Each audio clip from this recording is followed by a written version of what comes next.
नमस्कार, आप सभी का हार्दिक स्वागत है। आज मंगलवार के इस पावन दिन पर हम आपके लिए लेकर आए हैं एक ऐसा संग्रह जो आपकी आस्था और भक्ति को नई ऊंचाई देगा। यह है हनुमान जी की महिमा, मंगलवार व्रत की अद्भुत कथाएं और संकट मोचन राम नाम की अलौकिक शक्ति का महासंगम। अगर आपको यह प्रस्तुति पसंद आए तो वीडियो को लाइक जरूर करें और ऐसी ही ज्ञानवर्धक कथाओं के लिए हमारे चैनल को सब्सक्राइब करना न भूलें। हनुमान जी के आशीर्वाद के लिए कमेंट बॉक्स में प्रेम से लिखिए जय हनुमान। एक नगर में एक वृद्धा रहती थी। उसका एक ही पुत्र था। उस वृद्धा की हनुमान जी पर बहुत गहरी आस्था थी।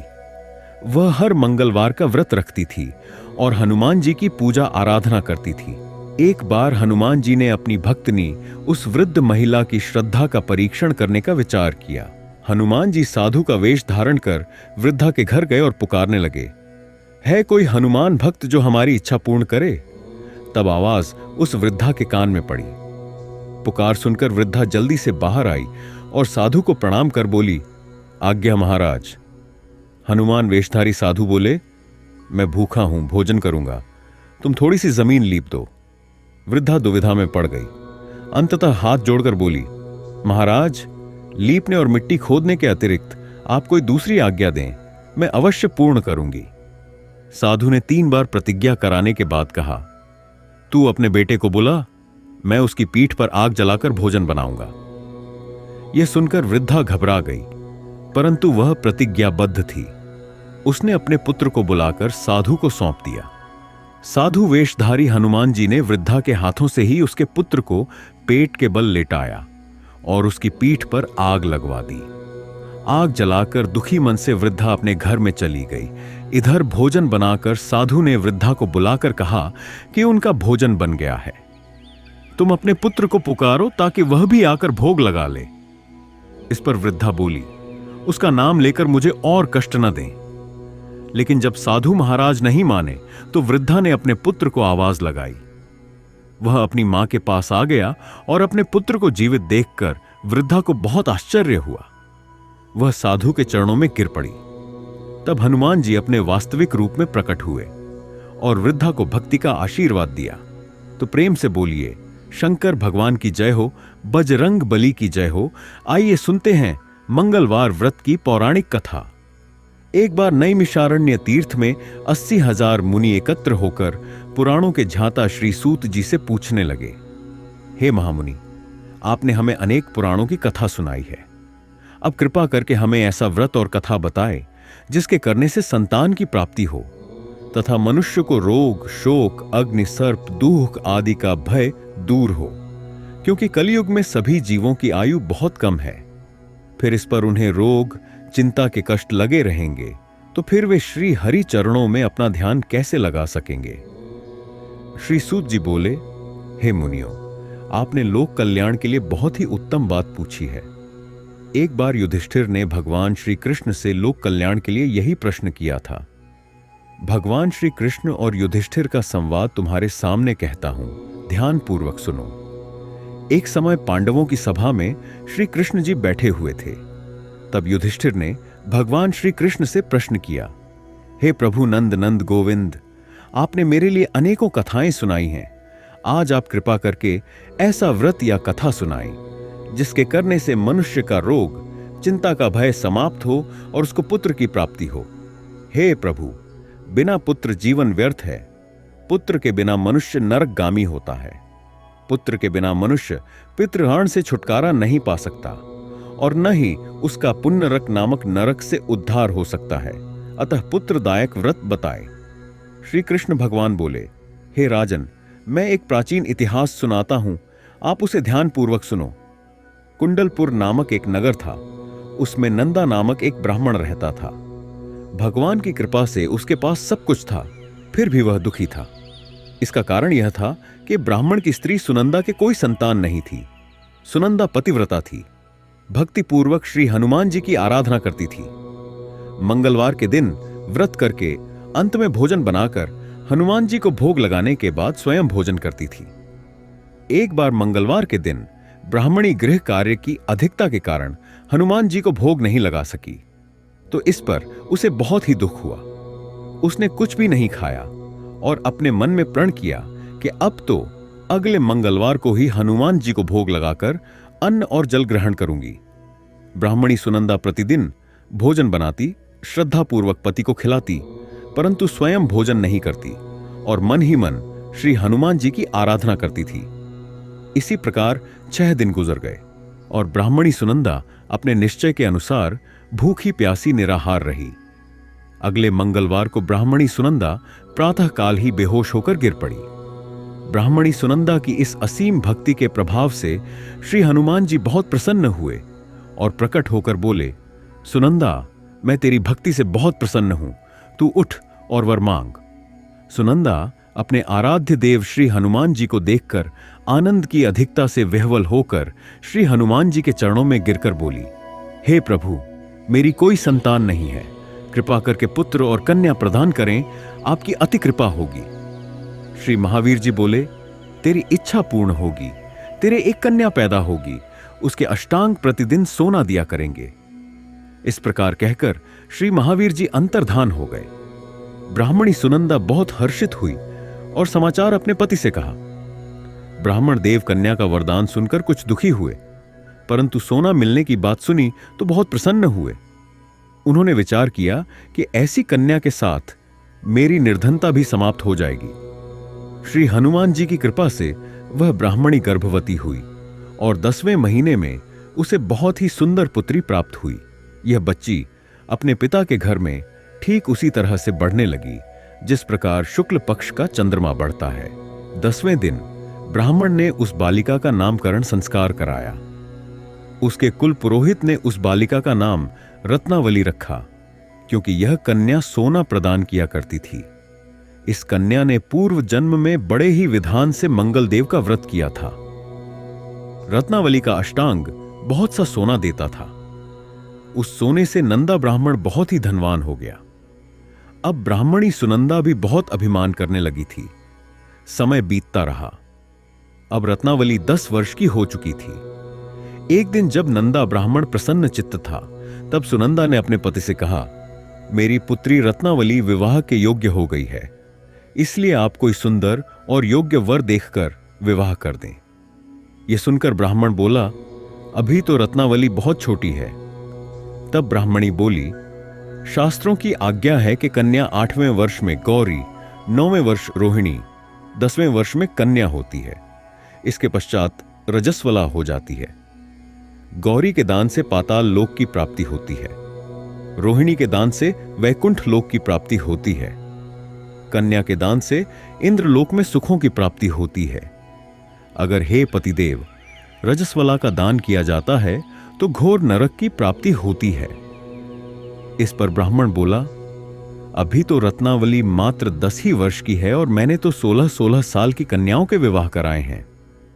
अब भी जल्दी ही क्या है? तब ब्राह्मणी सुनंदा बोली, आपको तो लोभ अधिक हो गया है लगता है। अगर 11वें वर्ष में विवाह नहीं होता है तो उसमें मासिक धर्म के रक्त का पिता और बड़े भाई को पान करना पड़ता है। शास्त्रों में कहा गया है कि माता पिता और बड़ा भाई रजस्वला कन्या को देखते हैं तो वह अवश्य ही नरकगामी होते हैं। तब ब्राह्मण बोला, अच्छी बात है, कल मैं अवश्य ही योग्य वर की तलाश में अपना दूत भेजूंगा। दूसरे दिन ब्राह्मण ने अपने दूत को बुलाया और आज्ञा दी कि जैसी सुंदर मेरी कन्या है वैसा ही सुंदर वर उसके लिए तलाश करो। दूत अपने स्वामी की आज्ञा पाकर निकल पड़ा। पंपई नगरी में उसने एक सुंदर लड़के को देखा। यह बालक एक ब्राह्मण परिवार का बहुत गुणवान पुत्र था। इसका नाम सोमेश्वर था।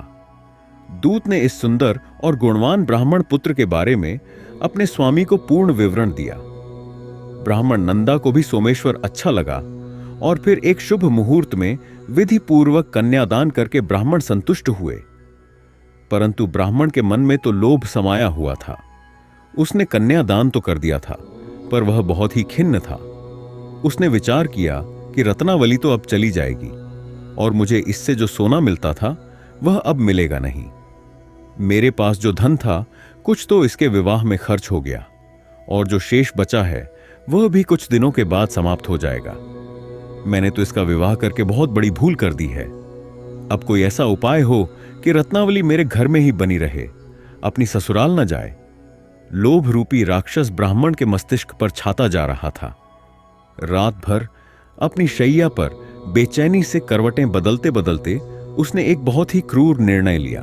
उसने विचार किया कि जब रत्नावली को उसका पति सोमेश्वर अपने घर के लिए जाएगा तो वह मार्ग में छिपकर सोमेश्वर का वध कर देगा और अपनी लड़की को अपने घर ले आएगा, जिससे नियमित रूप से उसे सोना भी मिलता रहेगा और समाज का कोई मनुष्य उसे दोष भी नहीं दे सकेगा।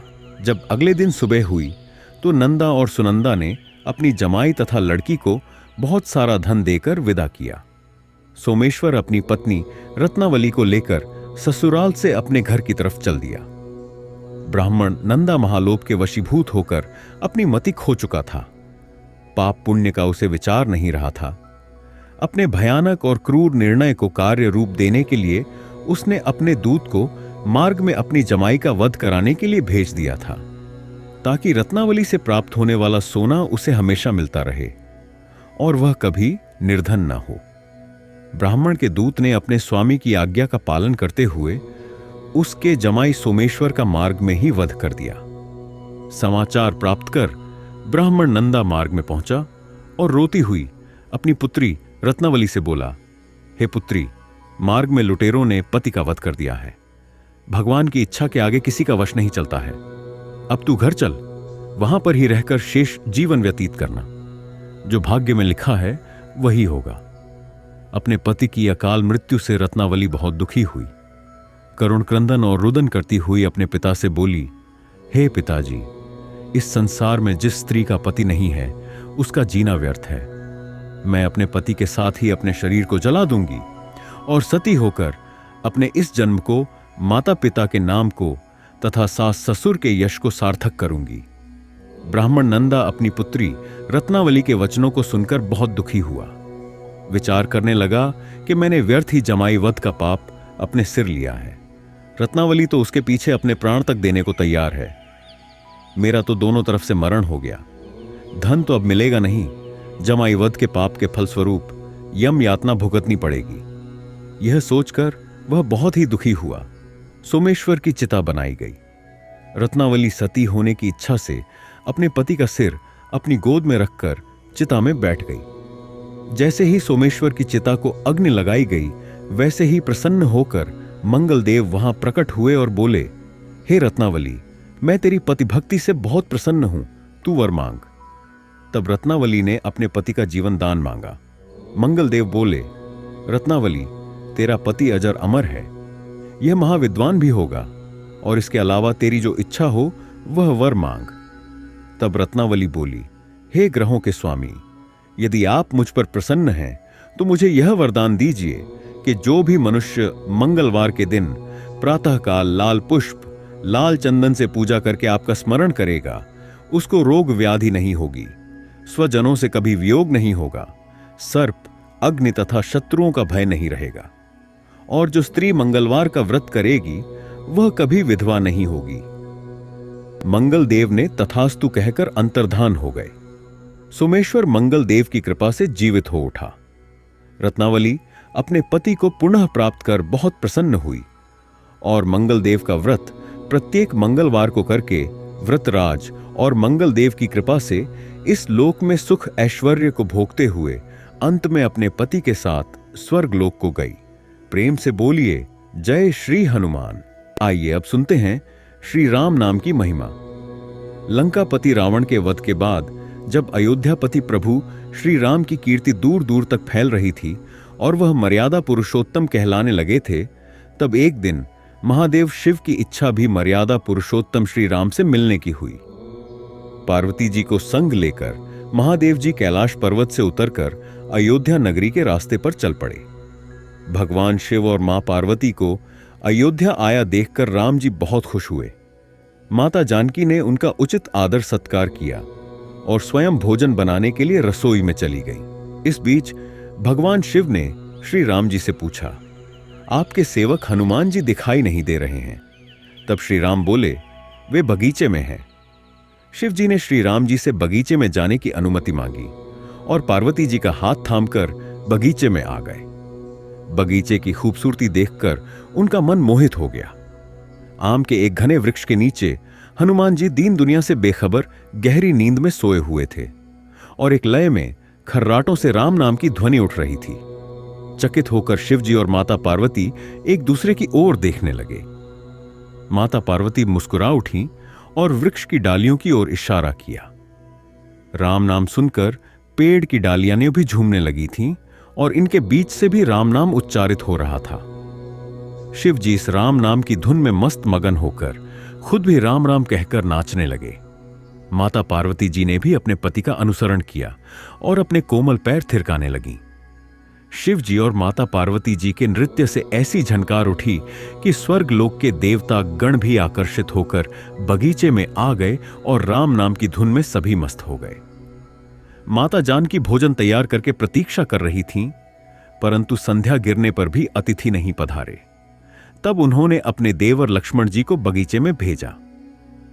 लक्ष्मण जी तो स्वयं को श्री राम का सेवक ही मानते थे, इसलिए बगीचे में आकर जब उन्होंने धरती पर स्वर्ग का नजारा देखा तो स्वयं भी राम नाम की धुन में झूम उठे। महल में माता जानकी जी परेशान हो रही थीं कि अभी तक भोजन ग्रहण करने कोई भी क्यों नहीं आया। उन्होंने श्री राम जी से कहा, भोजन ठंडा हो रहा है, चलिए हम ही जाकर बगीचे में से सभी को ले आए। तब जब राम जी बगीचे में गए तो वहां राम नाम की धूम मची हुई थी। हनुमान जी गहरी नींद में सोए हुए थे और उनके खर्राटों से अभी तक राम नाम ही निकल रहा था। श्री राम भाव विह्वल हो उठे। राम जी ने हनुमान जी को नींद से जगाया और प्रेम से उनकी तरफ निहारने लगे। हनुमान जी प्रभु को आया देखकर शीघ्रता से उठकर खड़े हो गए। नृत्य की सभा भंग हो गई। शिव जी खुले कंठ से हनुमान जी की राम भक्ति की सराहना करने लगे। हनुमान जी सकुचाए लेकिन मन ही मन खुश हो रहे थे। श्री सियाराम ने भोजन करने का आग्रह भगवान शिव जी से किया। सभी लोग महल में भोजन करने के लिए चल पड़े। माता जानकी जी भोजन परोसने लगीं। हनुमान जी को भी श्री राम जी ने पंक्ति में बैठने का आदेश दिया। हनुमान जी बैठ तो गए, परंतु आदत ऐसी थी कि राम जी के भोजन परोसने के उपरांत ही सभी लोग भोजन करते थे। आज श्री राम के आदेश से पहले भोजन करना पड़ रहा था। माता जानकी हनुमान जी को भोजन परोसती जा रही थीं, परंतु हनुमान जी का पेट ही नहीं भर रहा था। सीता जी कुछ समय तक तो उन्हें भोजन परोसती रहीं, फिर समझ गईं कि इस तरह से तो हनुमान जी का पेट नहीं भरेगा। उन्होंने तुलसी के एक पत्ते पर राम नाम लिखा और भोजन के साथ हनुमान जी को परोस दिया। तुलसी पत्र खाते ही हनुमान जी को संतुष्टि मिली और वह भोजन खाकर उठकर खड़े हो गए। भगवान शिव शंकर ने प्रसन्न होकर हनुमान जी को आशीर्वाद दिया कि आपकी राम भक्ति युगों युगों तक याद की जाएगी और आप संकट मोचन के नाम से जाने जाएंगे। आइए अब सुनते हैं राम नाम की महिमा की दूसरी कहानी। महादेव जी को एक बार बिना कारण के किसी को प्रणाम करते देखकर पार्वती जी ने पूछा, आप किसको प्रणाम करते रहते हैं? तब शिव जी ने अपनी धर्मपत्नी पार्वती जी से कहा कि हे देवी, जो व्यक्ति एक बार राम कहता है उसे मैं 3 बार प्रणाम करता हूं। पार्वती जी ने एक बार शिव जी से पूछा, आप श्मशान में क्यों जाते हैं और यह चिता की भस्म शरीर पर क्यों लगाते हैं? उसी समय शिव जी पार्वती जी को श्मशान ले गए। वहां एक शव अंतिम संस्कार के लिए लाया गया। लोग राम नाम सत्य है कहते हुए शव को ला रहे थे। शिव जी ने कहा कि देखो पार्वती, इस श्मशान की ओर जब लोग आते हैं तो राम नाम का स्मरण करते हुए आते हैं और इस शव के निमित्त से कई लोगों के मुख से मेरा अति प्रिय दिव्य राम नाम निकलता है।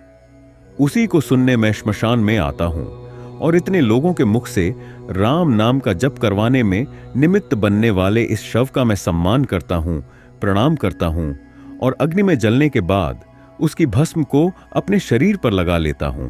राम नाम बुलवाने वाले के प्रति मुझे इतना प्रेम है। एक बार शिवजी कैलाश पर पहुंचे और पार्वती जी से भोजन मांगा। तब पार्वती जी विष्णु सहस्त्र नाम का पाठ कर रही थीं। पार्वती जी ने कहा, अभी पाठ पूरा नहीं हुआ है, कृपया थोड़ी देर प्रतीक्षा कीजिए। तब शिवजी ने कहा कि इसमें तो समय और श्रम दोनों लगेंगे। संत लोग जिस तरह से सहस्त्र नाम को छोटा कर लेते हैं और नित्य जपते हैं, वैसा उपाय कर लो। तो पार्वती जी ने पूछा कि वह उपाय कैसे करते हैं, मैं सुनना चाहती हूं। तो शिव जी ने बताया, केवल एक बार राम कह लो, तुम्हें सहस्त्र नाम, भगवान के 1000 नाम लेने का फल मिल जाएगा। एक राम नाम 1000 दिव्य नामों के समान है। तब पार्वती जी ने वैसा ही किया। यह राम नाम सभी आपदाओं को हरने वाला, सभी संपदाओं को देने वाला दाता है, सारे संसार को विश्राम या शांति प्रदान करने वाला है। इसलिए मैं इसे बार बार प्रणाम करता हूं। भवसागर की सभी समस्याओं और दुखों के बीजों को भून कर रख देने वाला, समूल नष्ट कर देने वाला, सुख संपत्तियों को अर्जित करने वाला, यमदूतों को खदेड़ने वाला केवल राम नाम का जप है। इसलिए प्रयास पूर्वक स्वयं भी राम नाम जपते रहना चाहिए और दूसरों को भी प्रेरित करके राम नाम जपना चाहिए। इससे अपना और दूसरों का तुरंत कल्याण हो जाता है। यही सबसे सुलभ और अचूक उपाय है। इसीलिए हमारे देश में प्रणाम राम राम कहकर किया जाता है। आइए अब सुनते हैं बिल्व वृक्ष की महिमा। एक बार नारद जी ने भोलेनाथ जी की स्तुति करके पूछा कि प्रभु, आपको प्रसन्न करने के लिए सबसे उत्तम और सुलभ साधन क्या है? हे त्रिलोकीनाथ, आप तो निर्विकार और निष्काम हैं। आप सहज ही प्रसन्न हो जाते हैं। फिर भी मेरे जानने की इच्छा है कि आपको क्या प्रिय है। तब शिव जी बोले, नारद जी, वैसे तो मुझे भक्त के भाव सबसे प्रिय हैं। फिर भी आपने पूछा है तो मैं बताता हूं। मुझे जल के साथ साथ बिल्व पत्र बहुत प्रिय हैं। जो अखंड बिल्व पत्र मुझे श्रद्धा से अर्पित करते हैं, मैं उन्हें अपने लोक में स्थान देता हूं।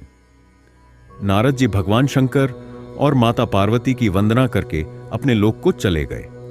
उनके जाने के पश्चात पार्वती जी ने शिव जी से पूछा कि हे प्रभु, मेरी यह जानने की बड़ी तीव्र इच्छा हो रही है कि आपको बेलपत्र इतने प्रिय क्यों हैं। कृपा करके मेरी जिज्ञासा को शांत कीजिए। तब शिव जी बोले, हे शिवे, बिल्व के पत्ते मेरी जटा के समान हैं। उसका त्रिपत्र यानी 3 पत्ते ऋग्वेद, यजुर्वेद और सामवेद हैं। शाखाएं समस्त शास्त्र का स्वरूप हैं। बिल्व वृक्ष को आप पृथ्वी का कल्पवृक्ष समझें, जो ब्रह्मा, विष्णु और शिव स्वरूप है। हे पार्वती, स्वयं महालक्ष्मी जी ने शैल पर्वत पर बिल्व वृक्ष रूप में जन्म लिया था। इस कारण भी बेल का वृक्ष मेरे लिए अति प्रिय है। महालक्ष्मी जी ने बिल्व का रूप धरा। यह सुनकर पार्वती जी कौतूहल में पड़ गईं और पार्वती जी कौतूहल से उपजी जिज्ञासा को रोक न पाईं। उन्होंने पूछा, देवी लक्ष्मी ने आखिर बिल्व वृक्ष का रूप क्यों लिया? आप यह कथा विस्तार से कहें। तब भोलेनाथ ने देवी पार्वती जी को कथा सुनाना आरंभ किया। हे देवी, सतयुग में ज्योति रूप में मेरे अंश का रामेश्वर लिंग था। ब्रह्मा आदि देवों ने उसका विधिवत पूजन अर्चन किया था। इसका परिणाम यह हुआ कि मेरे अनुग्रह से वाणी देवी सबकी प्रिय हो गईं। वे भगवान विष्णु को सतत प्रिय हो गईं। मेरे प्रभाव से भगवान केशव के मन में वाग देवी के लिए जितनी प्रीति उत्पन्न हुई, वह स्वयं लक्ष्मी जी को नहीं भाई। लक्ष्मी देवी का श्री हरि के प्रति मन में कुछ दुराव पैदा हो गया। वह चिंतित और रुष्ट होकर चुपचाप परम उत्तम श्री शैल पर्वत पर चली गईं। वहां उन्होंने तप करने का निश्चय किया और उत्तम स्थान का चयन करने लगी। महालक्ष्मी ने उत्तम स्थान का निश्चय करके मेरे लिंग विग्रह की उग्र तपस्या प्रारंभ की। उनकी तपस्या कठोरतम होती जा रही थी। हे परमेश्वरी, कुछ समय के बाद महालक्ष्मी जी ने मेरे लिंग विग्रह से थोड़ा ऊर्ध्व में एक वृक्ष का रूप धारण कर लिया। अपने पत्तों और पुष्प द्वारा निरंतर मेरा पूजन करने लगी। इस तरह महालक्ष्मी जी ने लाखों वर्षों तक घोर आराधना की। अंततः उन्हें मेरा अनुग्रह प्राप्त हुआ। मैं वहां प्रकट हुआ और देवी से इस घोर तप की आकांक्षा पूछकर वर देने को तैयार हुआ। महालक्ष्मी जी ने मांगा कि श्री हरि के हृदय में मेरे भाव से वाग देवी के लिए जो स्नेह हुआ है, वह समाप्त हो जाए। तब शिव जी बोले, मैंने महालक्ष्मी जी को समझाया, श्री हरि के हृदय में आपके अतिरिक्त किसी और के लिए कोई प्रेम नहीं है। वाग देवी के प्रति उनका प्रेम नहीं, अपितु श्रद्धा है। यह सुनकर लक्ष्मी जी प्रसन्न हो गईं और पुनः श्री विष्णु के हृदय में स्थित होकर निरंतर उनके साथ विहार करने लगीं। आइए अब सुनते हैं बिल्व वृक्ष की महिमा। एक बार नारद जी ने भोलेनाथ जी की स्तुति करके पूछा कि प्रभु, आपको प्रसन्न करने के लिए सबसे उत्तम और सुलभ साधन क्या है? हे त्रिलोकीनाथ, आप तो निर्विकार और निष्काम हैं। आप सहज ही प्रसन्न हो जाते हैं। फिर भी मेरे जानने की इच्छा है कि आपको क्या प्रिय है। तब शिव जी बोले, नारद जी, वैसे तो मुझे भक्त के भाव सबसे प्रिय हैं। फिर भी आपने पूछा है तो मैं बताता हूं। मुझे जल के साथ साथ बिल्व पत्र बहुत प्रिय हैं। जो अखंड बिल्व पत्र मुझे श्रद्धा से अर्पित करते हैं, मैं उन्हें अपने लोक में स्थान देता हूं। नारद जी भगवान शंकर और माता पार्वती की वंदना करके अपने लोक को चले गए। उनके जाने के पश्चात पार्वती जी ने शिव जी से पूछा, हे प्रभु, मेरी यह जानने की बड़ी तीव्र इच्छा हो रही है कि आपको बेलपत्र इतने प्रिय क्यों हैं? कृपा करके मेरी जिज्ञासा को शांत कीजिए। तब शिव जी बोले, हे शिवे, बिल्व के पत्ते मेरी जटा के समान हैं। उसका त्रिपत्र यानी 3 पत्ते ऋग्वेद, यजुर्वेद और सामवेद हैं। शाखाएं समस्त शास्त्र का स्वरूप है। बिल्व वृक्ष को आप पृथ्वी का कल्प वृक्ष समझें, जो ब्रह्मा, विष्णु और शिव स्वरूप है। हे पार्वती, स्वयं महालक्ष्मी जी ने शैल पर्वत पर बिल्व वृक्ष रूप में जन्म लिया था। इस कारण भी बेल का वृक्ष मेरे लिए अति प्रिय है। महालक्ष्मी जी ने बिल्व का रूप धरा। यह सुनकर पार्वती जी कौतूहल में पड़ गईं और पार्वती जी कौतूहल से उपजी जिज्ञासा को रोक न पाईं। उन्होंने पूछा, देवी, लक्ष्मी ने आखिर बिल्व वृक्ष का रूप क्यों लिया? आप यह कथा विस्तार से कहें। तब भोलेनाथ ने देवी पार्वती जी को कथा सुनाना आरंभ किया। हे देवी, सतयुग में ज्योति रूप में मेरे अंश का रामेश्वर लिंग था। ब्रह्मा आदि देवों ने उसका विधिवत पूजन अर्चन किया था। इसका परिणाम यह हुआ कि मेरे अनुग्रह से वाणी देवी सबकी प्रिय हो गई। वे भगवान विष्णु को सतत प्रिय हो गई। मेरे प्रभाव से भगवान केशव के मन में वाग देवी के लिए जितनी प्रीति उत्पन्न हुई, वह स्वयं लक्ष्मी जी को नहीं भाई। लक्ष्मी देवी का श्री हरि के प्रति मन में कुछ दुराव पैदा हो गया। वह चिंतित और रुष्ट होकर चुपचाप परम उत्तम श्रीशैल पर्वत पर चली गईं। वहां उन्होंने तप करने का निश्चय किया और उत्तम स्थान का चयन करने लगी। महालक्ष्मी ने उत्तम स्थान का निश्चय करके मेरे लिंग विग्रह की उग्र तपस्या प्रारंभ की। उनकी तपस्या कठोरतम होती जा रही थी।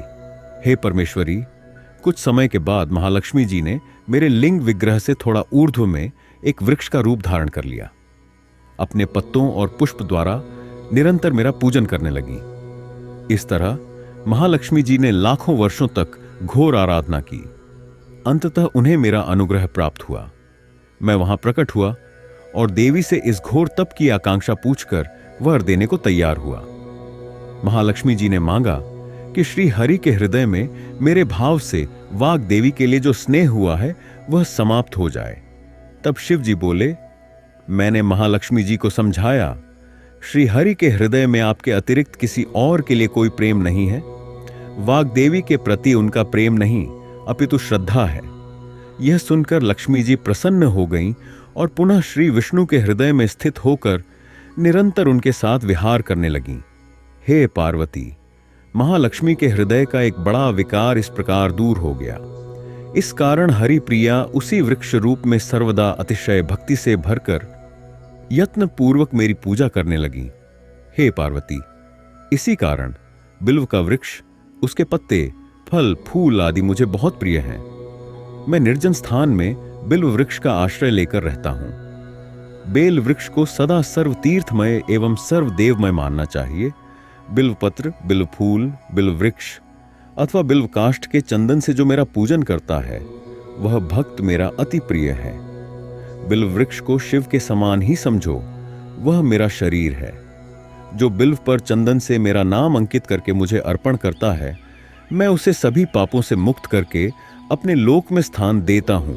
हे देवी, उस व्यक्ति को स्वयं लक्ष्मी जी भी नमस्कार करती हैं जो मेरा पूजन करते हैं। जो बिल्व मूल में प्राण छोड़ता है, उसको रुद्र देह प्राप्त होता है और ऐसे मनुष्य पर सदैव ही माता लक्ष्मी की कृपा रहती है और साथ ही साथ भगवान नारायण की कृपा भी उन पर सदैव बनी रहती है। प्रेम से बोलिए, भगवान शिव और माता पार्वती की जय। आइए अब सुनते हैं मंगलवार को सुनी जाने वाली मंगला गौरी माता की पौराणिक कथा। कुरुदेश में श्रुत कीर्ति नामक एक विद्वान, कीर्तिशाली, शत्रुओं का नाश करने वाला, 64 कलाओं का झाता तथा धनुर्विद्या में कुशल राजा हुआ था। पुत्र के अलावा अन्य सभी शुभ चीजें उस राजा के पास थीं। इसीलिए वह राजा संतान के विषय में अत्यंत चिंतित हुआ और जब ध्यानपूर्वक देवी की आराधना करने लगा तब उसकी कठोर तपस्या से देवी प्रसन्न हो गई और उससे यह वचन बोली कि हे सुव्रत, वर मांगो। तब श्रुत कीर्ति बोला, हे देवी, यदि आप मुझ पर प्रसन्न हो तो मुझे सुंदर पुत्र दीजिए। हे देवी, आपकी कृपा से अन्य किसी भी वस्तु का अभाव नहीं है। तब उसका यह वचन सुनकर पवित्र मुस्कान वाली देवी ने कहा, राजन, तुमने अत्यंत दुर्लभ वर मांगा है, फिर भी कृपावश मैं तुम्हें अवश्य दूंगी। किंतु हे राजन, सुनिए, यदि परम गुणवान पुत्र चाहते हो तो वह केवल 16 वर्ष तक जीवित रहेगा, और यदि रूप तथा विद्याहीन पुत्र चाहते हो तो दीर्घजीवी होगा। देवी का यह वचन सुनकर राजा चिंतित हो उठा और पुनः अपनी पत्नी से परामर्श करके उसने गुणवान तथा सभी शुभ लक्षणों से संपन्न 16 वर्ष की आयु वाला पुत्र मांगा। तब देवी ने भक्ति संपन्न राजा से कहा, हे नृपनंदन, मेरे मंदिर के द्वार पर आम का वृक्ष है, उसका एक फल लाकर मेरी आज्ञा से अपनी पत्नी को उसे भक्षण हेतु प्रदान करो, जिससे वह शीघ्र ही गर्भ धारण करेगी, इसमें संदेह नहीं है। प्रसन्न होकर राजा ने वैसा ही किया और उसकी पत्नी ने गर्भ धारण कर लिया। 10वें महीने में उसने देवतुल्य सुंदर पुत्र को जन्म दिया। तब हर्ष तथा शोक से युक्त राजा ने बालक का जातकर्म आदि संस्कार किया और शिव का स्मरण करते हुए उसका नाम चिरायु रखा। इसके बाद पुत्र के 16 वर्ष के होने पर पत्नी सहित राजा चिंता में पड़ गए और वे विचार करने लगे कि यह पुत्र बड़े कष्ट से प्राप्त हुआ है और मैं इसकी दोहकद मृत्यु अपने ही सामने कैसे देख सकूंगा। ऐसा विचार करके राजा ने पुत्र को उसके मामा के साथ काशी भेज दिया। प्रस्थान के समय राजा की पत्नी ने अपने भाई से कहा कि आप मेरे पुत्र को काशी ले जाइए। मैंने भगवान मृत्युंजय से पूर्व में पुत्र के लिए प्रार्थना की थी और कहा था कि हे विश्वेश, आप जगतपति की यात्रा के लिए मैं उस पुत्र को अवश्य भेजूंगी, अतः आप मेरे पुत्र को आज ही ले जाइए और सावधानी पूर्वक इसकी रक्षा कीजिएगा। अपनी बहन की यह बात सुनकर भांजे के साथ वह चल पड़ा। कई दिनों तक चलते चलते वह आनंद नामक नगर में पहुंचा। वहां सभी प्रकार की समृद्धियों से संपन्न वीरसेन नाम वाला राजा रहता था। उस राजा की एक सर्व लक्षण संपन्न, युवावस्था प्राप्त, मनोहर और रूप लावण्यमय मंगला गौरी नामक कन्या थी। उत्तम सौंदर्य अभिवृद्धि को प्राप्त वह कन्या किसी समय सखियों के साथ नगर के उपवन में क्रीड़ा करने के लिए गई हुई थी। उसी समय वह चिरायु तथा उसका मामा, वे दोनों भी वहां पहुंच गए और उन कन्याओं को देखने की लालसा से वहीं विश्राम करने लगे।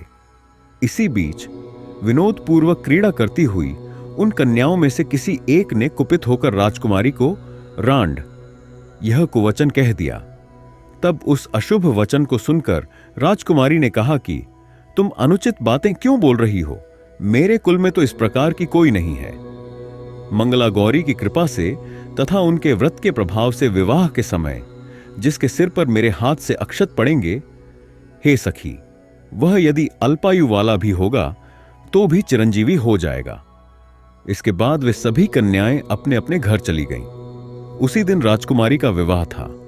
बालिक देश के दृढ़ नामक राजा के सुकेत नाम वाले पुत्र के साथ उसका विवाह निश्चित किया गया था।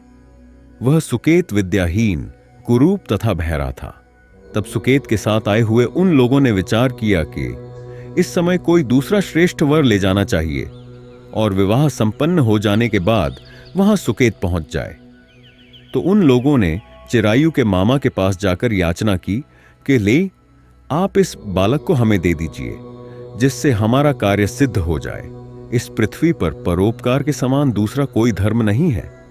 तब उनकी बात सुनकर चिरायु का मामा मन ही मन बहुत प्रसन्न हुआ, क्योंकि इसने उपवन में पहले ही कन्या मंगला गौरी की बात सुन ली थी। फिर भी उसने एक बार कहा कि आप लोग इसे किस लिए मांग रहे हैं?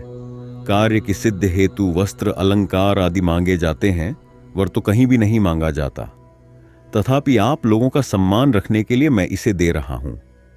इसके बाद चिरायु को वहां ले जाकर उन लोगों ने विवाह संपन्न कराया।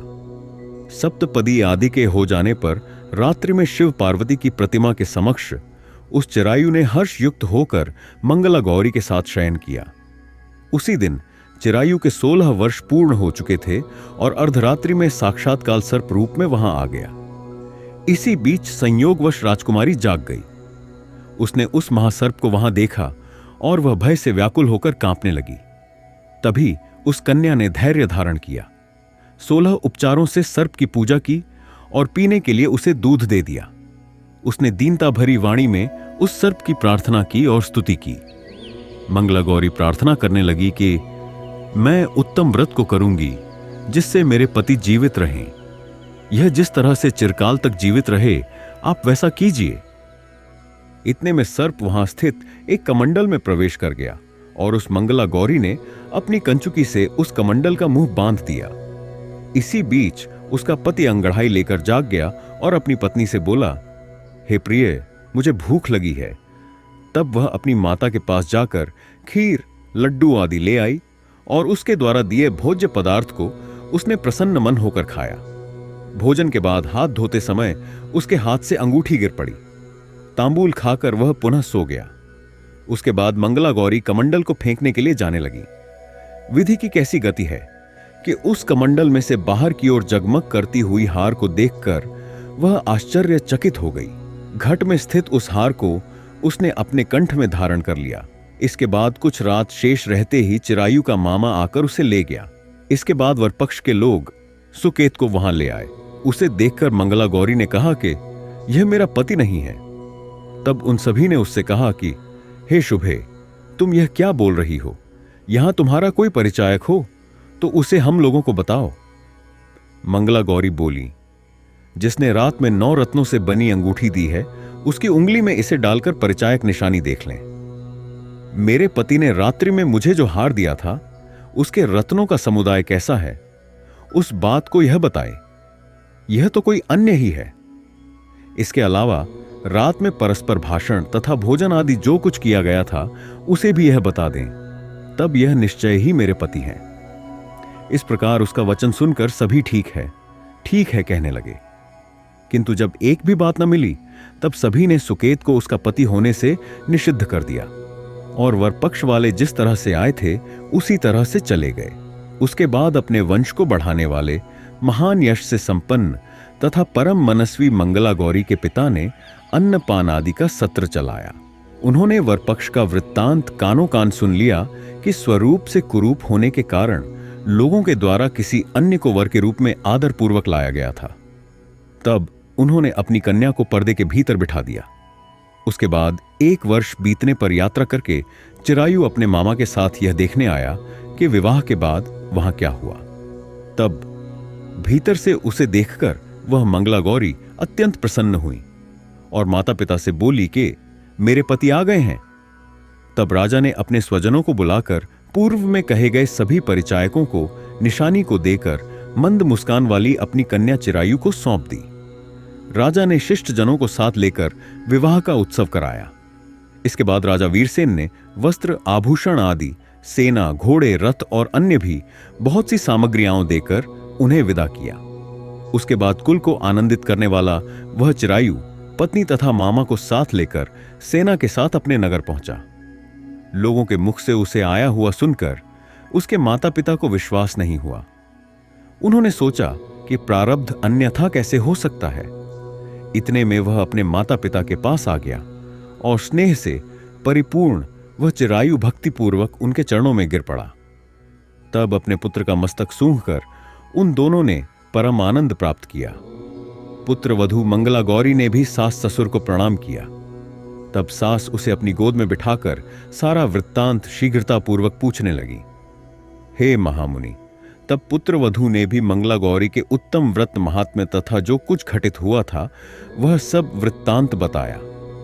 जो कोई भी इसका श्रवण करता है या जो इसे कहता है, उसके सभी मनोरथ पूर्ण हो जाते हैं, इसमें संदेह नहीं है। प्रेम से बोलिए मंगला गौरी माता की जय हो। आपको यह मंगलवार व्रत कथा अच्छी लगी हो तो वीडियो को लाइक करिएगा, शेयर करिएगा और चैनल को भी सब्सक्राइब करिएगा। इसी के साथ आज आप हमारे चैनल पर पौष मास महात्म्य की कथा भी जरूर सुनिएगा। जय श्री राम, जय हनुमान।